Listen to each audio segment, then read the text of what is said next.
Hi there. Now we're going to do lesson 301. And God Himself shall wipe away all tears. What a beautiful promise. Paragraph 1. Father, unless I judge, I cannot weep, nor can I suffer pain or feel I am abandoned and unneeded in the world.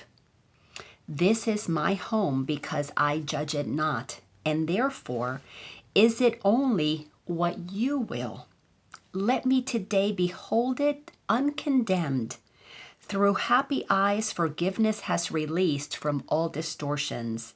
Let me see your world instead of mine, and all the tears I shed will be forgotten, for their source is gone.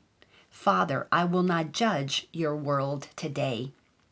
All judgments are what have us see the world unlike how God created it for us. Our judgments are reflections of our past, our perceptions picked up in childhood. Our ideas about people are formed when we are little, when we have no maturity, no spiritual maturity, no emotional maturity. We may be close to source and we know source. We trust everything. That's why little children trust even those who hurt them. But they cannot have discernment at a young age. We couldn't do that. So we recorded things to be able to unpack them later on when we had spiritual maturity, when we had discernment, when we had some wisdom. And what we're doing through A Course in Miracles, we're beginning to train our mind to think like an adult, to think like the Father thinks, and not like a childish person thinks. Not be throwing a tantrum as a 4-year-old or an 8-year-old in the body of a 30-year-old, a 40-year-old, a 50, 60, 70-year-old. So what we're doing is we're saying, Father, you know what? If I don't judge anymore, of course I'm not going to suffer. I'm not going to stop looking at, or I'm not going to continue to look at the world through judgment, because I'm going to stop seeing it my own way. I want to see it how you see it. And because all of these lessons, the recent ones that we've been studying, are telling us that God created, a world where we're supposed to be happy. So if that's what God intends, then we got to look at, why am I not experiencing that happiness? Well, it's because I'm judging. So let's go to paragraph 2. God's world is happy.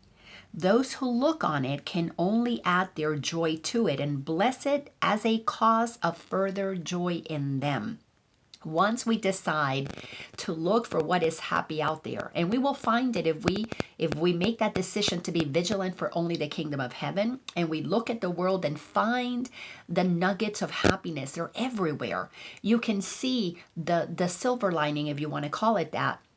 But when you begin to look at everybody as an expression of consciousness, safe in the mind of God, who have forgotten that that's what they are, then you begin to see that all suffering is a misperception by minds that are deluded. They're delusional because they're seeing an illusion. I think I made up that word, illusional.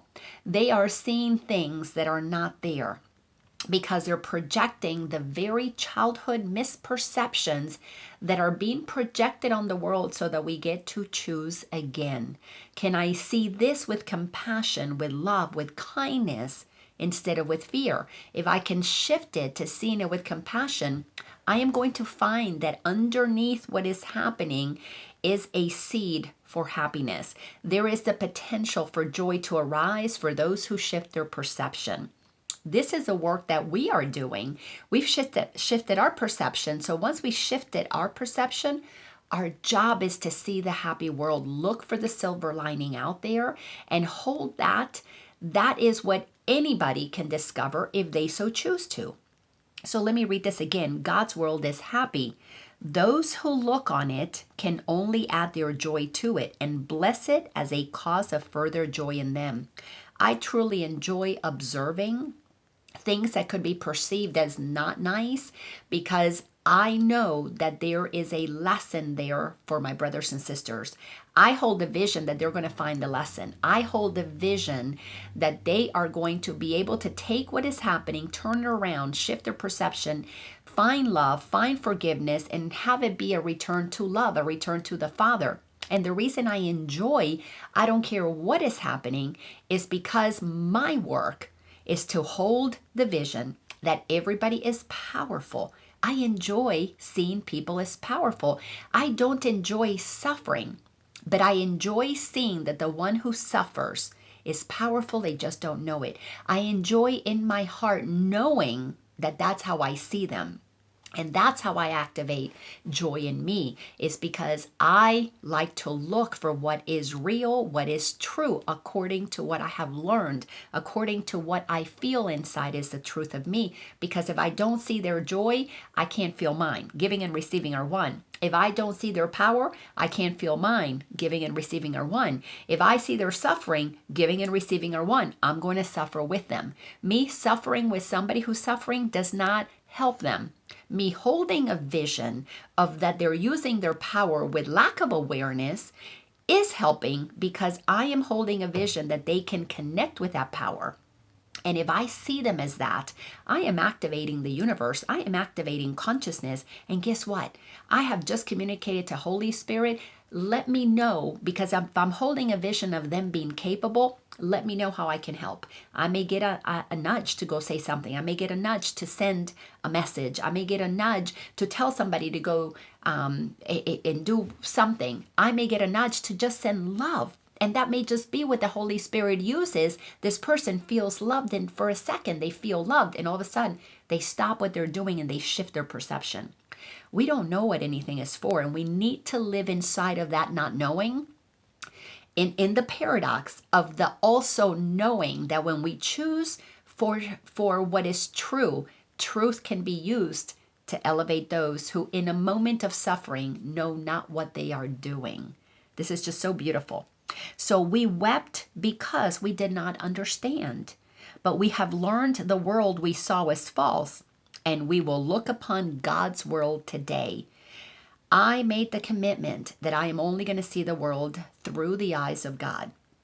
Now, I don't share my perception about how I see things with people who are suffering and are not asking me for my opinion. I only share my opinion with people that ask, or that I'm coaching, that I'm working with, that like you, who are who are getting this because you want to. You've made a choice to hear what I have to say.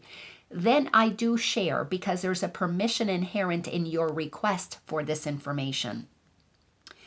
But if somebody's not asking me how I see the world, I don't share it, because oftentimes my experience has been that if I'm not being asked, there's not an invitation for hearing somebody seeing things in finding the silver lining, seeing the good in things. Because if they're suffering, misery loves company, and what they want is somebody who participates in that. So I don't offer my perception unless it is asked for.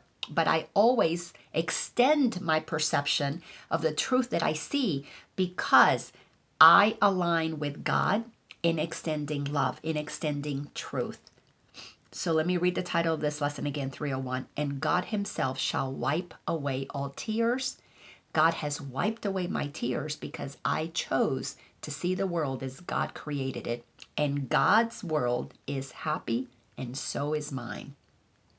Thanks a bunch, and I'll see you in the next lesson.